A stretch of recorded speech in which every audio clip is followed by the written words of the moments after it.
Hello दोस्तों, आप सभी कैसे हैं। आप सभी का मेरे चैनल पर स्वागत है। आज मैं आपके लिए एक इम्पोर्टेंट क्वेश्चन लेके आई हूँ। MECE 004 वैल्यू एट रिस्क, जिसको वार के नाम से भी जानते हैं, और ये 6 मार्क्स कैरी करता है। और ये फरवरी 2020 में भी पूछा गया है, 6 मार्क्स का। अब इसको देख लेते हैं कि वैल्यू एट रिस्क क्या है। जोखिम माप का वह स्तर है जो व्यापारिक पोर्टफोलियो यानी ट्रेडिंग पोर्टफोलियो के बाजार जोखिम का वर्णन करता है। इसे वार द्वारा इंगित किया जाता है, परंतु कभी कभी निवेशकर्ता या संगठन जैसे बैंक यह जानने में रुचि रखते हैं कि विशेष काल में वे संभवतः कितनी अधिकतम हानि उठा सकते हैं।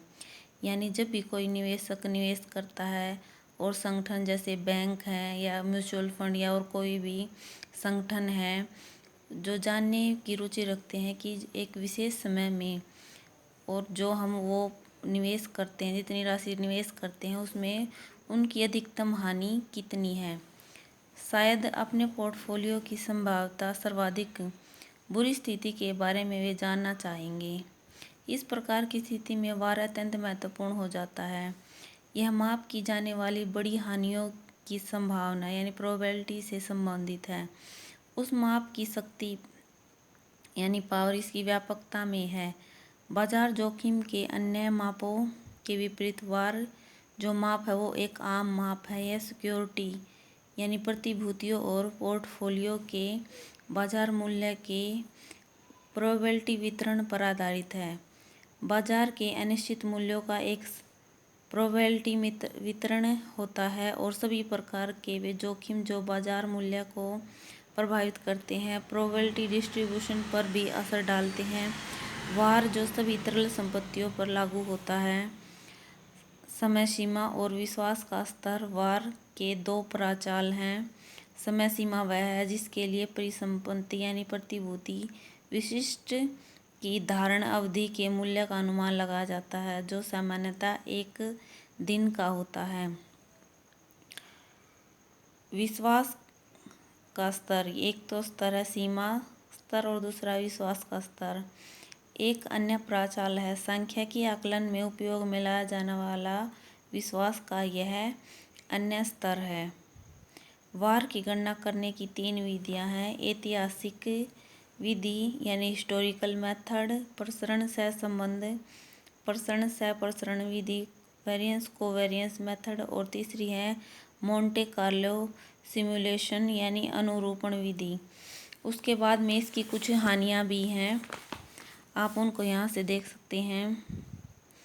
जोखिम मूल्यों का प्रयोग करने से कुछ हानियां भी होती हैं। एक हानि यह है कि यदि हानि अधिक बड़ी होती है तो जोखिम मूल्य हमें हानि के वास्तविक आकार के बारे में कुछ नहीं बताता। इसके अलावा जोखिम मूल्य की गणना करते समय सामान्यतः यह कल्पना